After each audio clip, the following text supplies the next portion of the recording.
Hi everyone, welcome back to my channel. My name is Amanda and this is Confidence Mindset with Amanda. So in this video, I just want to talk about the reason why our 3D is changeable and malleable to us. And I want to kind of talk about it from science basis but also a spiritual basis as well too. So first of all, when we are in our 3D reality, our 3D reality is just a physicality of how we are observing it. So in quantum physics, it says that as we observe our reality, we are the ones that are changing our reality from how we observe it. And so this is how, when we are saying our affirmations, that we are changing our reality to the reality that we want to experience. But when we look out into our 3D reality, we're not going to see it straight away, because as we look at our 3D reality, we are perceiving our 3D reality through all the record that is held within our subconscious mind. So you're talking about your beliefs about things, you're talking about everything that you've experienced from childhood up until the age you are now. And as you start to affirm, it may not happen straight away, because of all of the experiences and beliefs that you hold within certain areas of your life. Because as you look out, I think Neville Goddard said this, when you look out onto the screen of space, it is reflected back to you. I think it was Neville Goddard. It was either Neville Goddard or Joseph Murphy. I'm not so sure, but they were saying that, whatever is in your mind, your imagination, and as you continue to do that and you look, you're projecting it out onto the screen of space, and then it comes reflected back to you, which is the screen of space is the 3D reality that you're looking at now. But however, the 3D reality is basically like a hologram of where we are in our mindset. So it's just a physicality, really. That's all the 3D reality is. So like 3D, when you think of it 3D, so when we look at maybe cartoons and things that are in 3D, like that's all that we kind of are. It's like when you go to the movie and you are knowing that the movie is on a screen, but it's being projected out onto the screen from the projector, or however it gets onto the screen. And so your 3D reality is malleable and changeable, because you are the observer and you are the one that changes it through how you observe everything in your reality, if I'm making sense. So this is what is happening then when you change your mindset and you're putting in all these affirmations into your mindset, because you're telling your mind and your subconscious mind a different story. So it's basically changing the movie. You could say.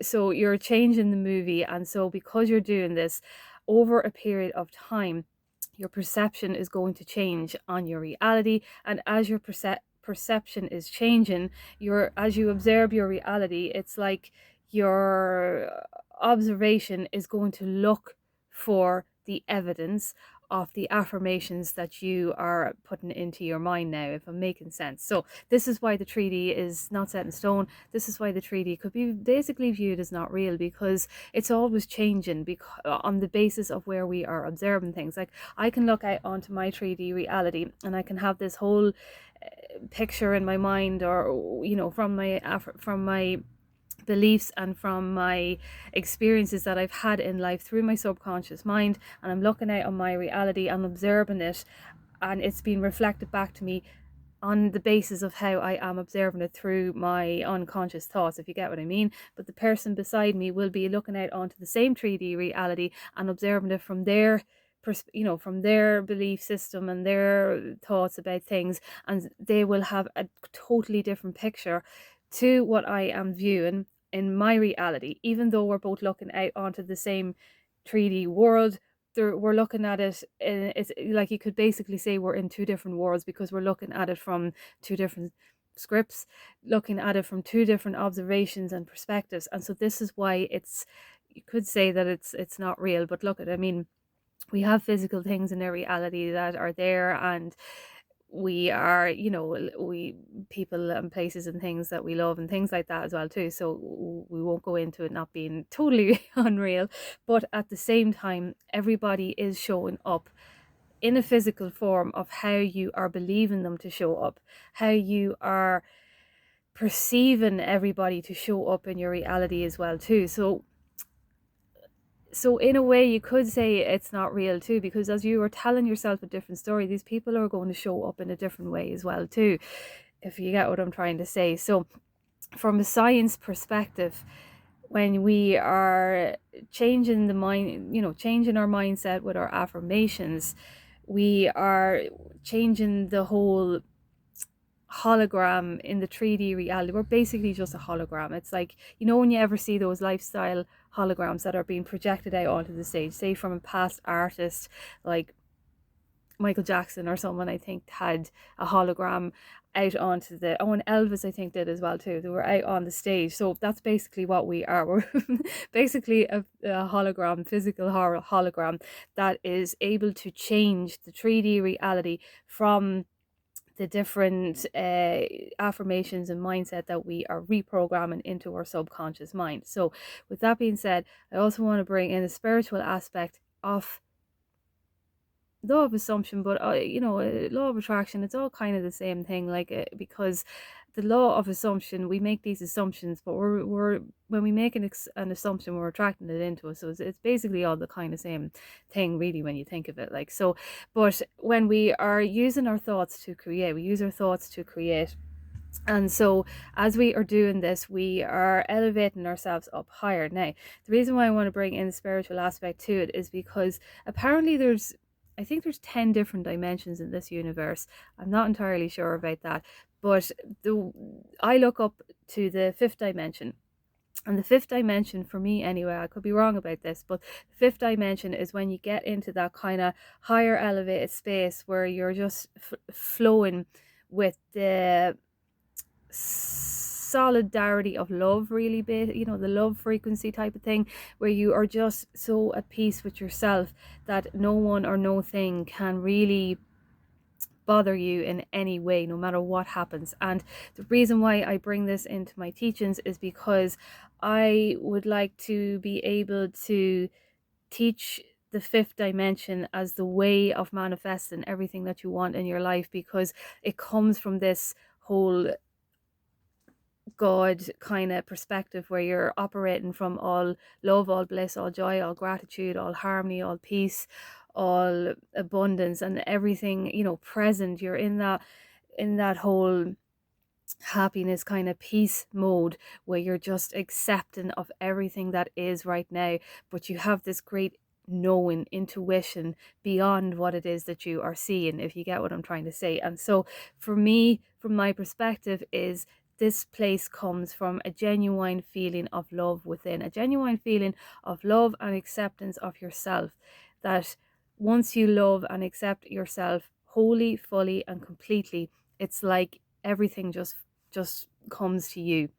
And this is where I believe that instant manifestations happen all the time as well, because you're coming from that whole elevated space that instant manifestation is just given to you from your observation. Again, we're looking out from our observation, and if all you're doing is looking out from the observation of love and gratitude and joy and bliss and abundance and happiness and peace, well, obviously then your whole world is going to conform to this, and this is where instant manifestation comes. Now, to get into the fifth dimension, we are continuing with our affirmations every day. Now, I do recommend meditating because I meditate on my chakras, and I do find that this really helps me to come into that kind of a whole peaceful feeling within myself. But however, you don't need to do that to manifest.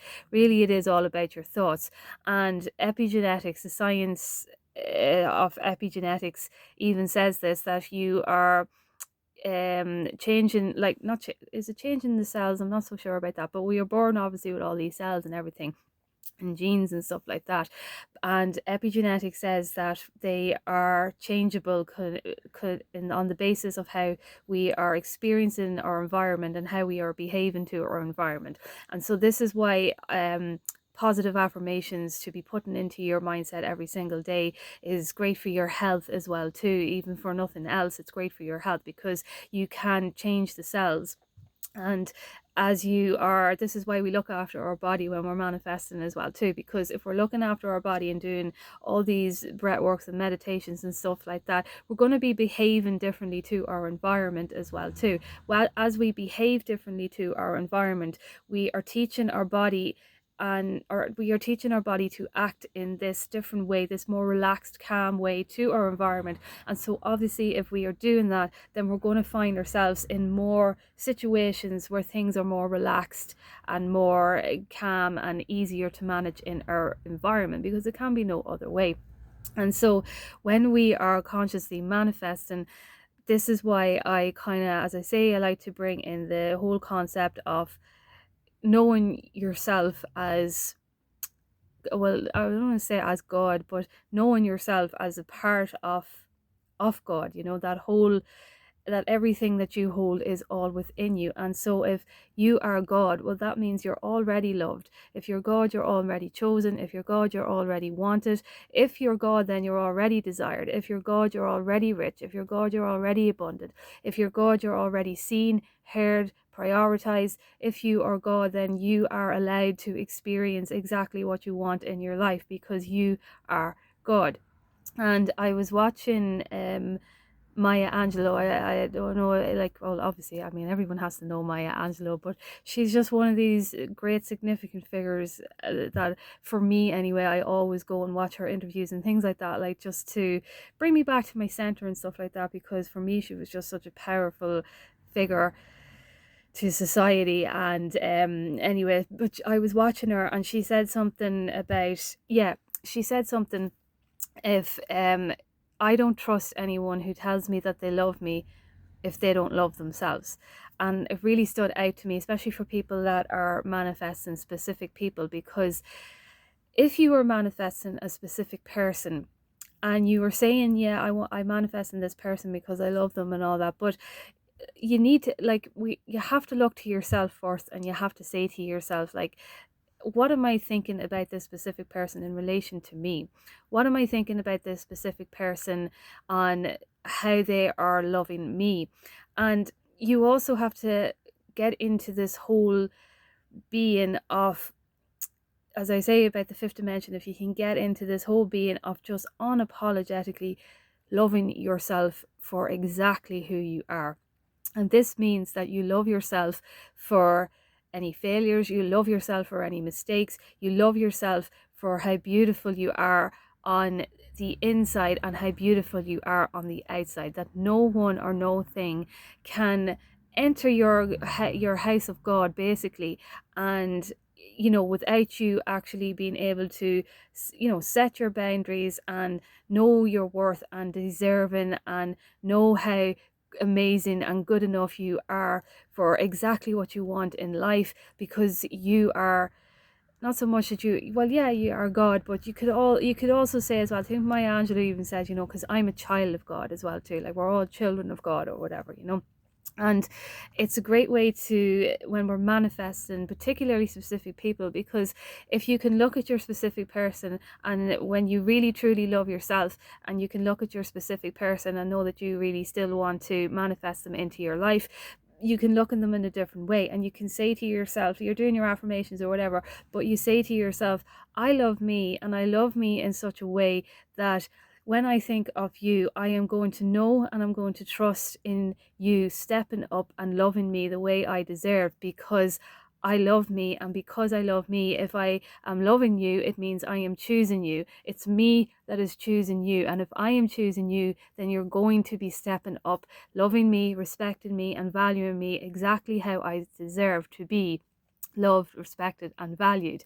And you stand in this knowing, even when you're doing your affirmations. And it's not even a, like, I don't want to say that it's a cocky kind of knowing either. It's a God self knowing. It's knowing that because you are, we could say, a child of God then, or whatever, because you are that, then you are deserving and worthy of everything that you want to experience with who you want to experience, because you wouldn't want to experience this whole loving, healthy relationship with someone if you didn't have this desire for it. That's why you want to get clear on your desires as well too, that it's not coming from ego, because when it's not coming from ego, the desire is more pure. It's sending out that more clarity kind of signal, as I said in my last video, and when the signal is clear, it's hitting that other person straight away as well too, like the thought transmission, because you desire it. But you have to understand as well that it is all about loving yourself first, and like it is all about getting all those affirmations into who you are as this person. Why, you want this specific person, like they're there, nobody's going anywhere, because we're all connected through this whole beautiful universe of God, and the bridge of love, you could say, unites us all.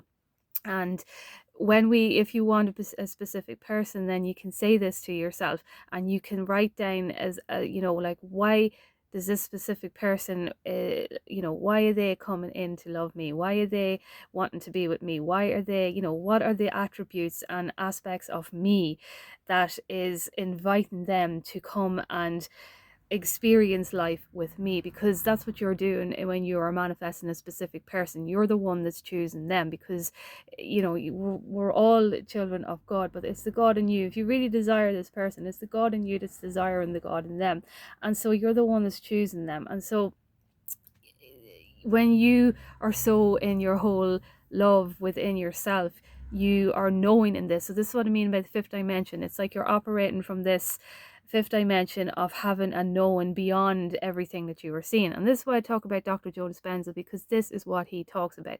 He does this through meditation, and he does it through meditation because he is all about the brain and heart coherence, as I said before. And the brain and heart coherence is teaching your body to, as epigenetics says as well too, to experience your environment differently through the behaviors of what you are rewiring within your brain. And if you're rewiring love and all happiness and all gratitude and everything within your brain, well, obviously then your body's going to need to have that kind of feeling within as well too. And we do get this feeling within from our affirmations. But I do want to stress as well too that I know from my experience anyway, that sometimes our body does feel a little bit kind of separate from our minds if we have no control over, say, for health reasons. I recently had an experience myself that actually made me come to this conclusion, because I always thought that you could monitor your body through your mind.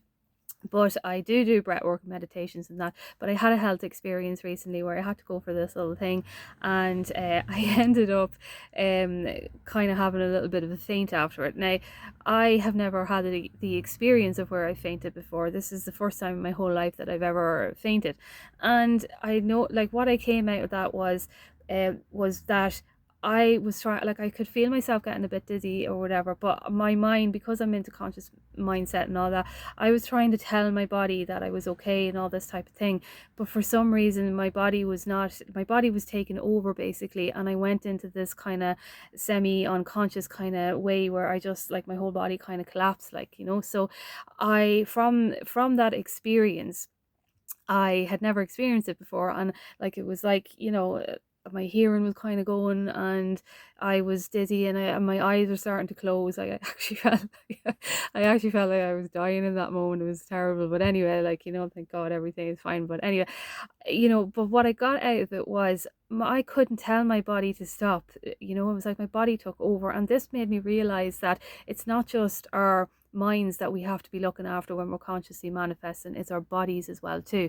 And so this is what epigenetics, I think, is saying as well too. Now, I'm not really up on epigenetics, but I have a basis around it where it is about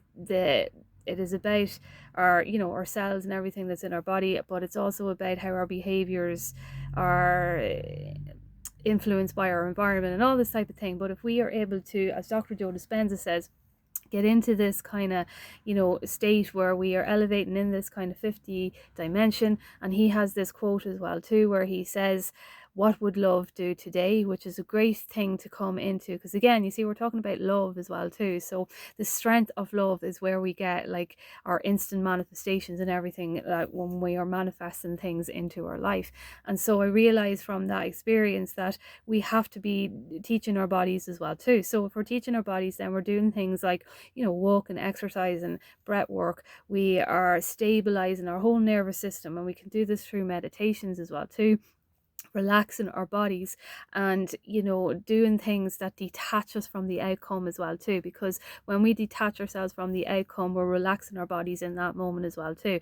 And how we detach ourselves is by doing things that we enjoy in our life. As I said in one of my videos before, remind yourself that your manifestation is already there, and all you have to do is enjoy your life with the knowing that you are going to experience what you want, and also through the thought process that you consciously create throughout your day. You're being mindful of how you are thinking about yourself and your life and everything in it. And I just wanted to make that video on your 3D reality. I know it's a bit longer than I actually intended. I hope you find some value in it, but just to remember that your 3D reality, you could say, is not real, because we're all observing this 3D reality from different minds, different observations. And so how could it actually be real when there's so many different observations of it out there? And so what we are doing then is we are basically, as I say, it's like a projector out onto the screen of space. So we're changing the script of the movie, and we are projecting a different story out on there. And the way we get into this different story, how we get peace and everything into this, is self-love, yes, of course, but also as well too through the new story that we're telling ourselves, through the identity that we are now embodying by the affirmations that we are telling ourselves that we now are, through knowing and believing in ourselves, but also knowing and getting clarity on the desire that it is that you want to experience in your life, because you're going to experience it. Once you have that clarity and that you're going to experience it, it can be no other way. It's just the way that it is. And so remember this then when you're looking at your 3D, and maybe you find it impossible or whatever, but understand it's not real. It's going to change. It's always changing. There's always movement. Everything is always changing. That's the only thing we're actually sure of in this world, is constant change. And so things will change. Like if we are like so defeated on things and we give up, things are going to change anyway. So why give up? Just keep going with everything and nurture yourself along the way, knowing that it's a beautiful experience when you get into conscious manifesting, to elevating into that, as I say, fifth dimension of really truly loving yourself and coming into your authentic self, and embracing your authentic self and being unapologetically you. Because when you're unapologetically you, you love you for you. Because you love you for you, you love everyone else as well too, and you expect everyone else to show up the way that you love yourself. So I'm going to leave that video there. Like, comment and subscribe, and I will chat to you